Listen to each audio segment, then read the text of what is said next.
Dinten ayeuna urang ngulu bonteng, ieu teh dina kulkas aya bonteng kenging kamari meser nya. Janten ayeuna teh hayu we urang dikulubkeun, diangeun haseumkeun nya ieu teh. Keuretan heula, keuretanna mah moal alit-alit teuing dibagi dua we keuretanna mah nya.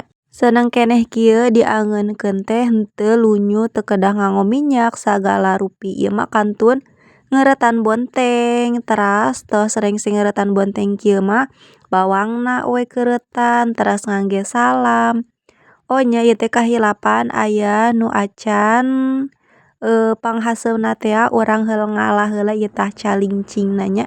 Adadak ngalah soalna tadi hilap henteu disiapkeun, tos kitu di keuretan calincingna oge sami. Tah tos di keuretan kieu sadaya mah kantun diwasuh teu king hilap, tos kitu diabreskeun langsung wios teu acan ngagolak oge disarengkeun nya engkin kantun ngantosan asak tanya. Tos kitu mah dibumbuan teu king hilap, tah ieu tos ngagolak tos asak dipaehan heula entos geus kieu mah janten gampil ngadamelna ge teu kedah riweuh-riweuh teu kedah banga-banga kitu nya. Tah ieu tos asak kieu, ieu teh kanggo tuang raos. Tah ieu mah panas keneh menyat pisan nya janten enakna mah dikipasan heula dihidan dugieun ka tiis. Tos heula bade ngahihidan heula.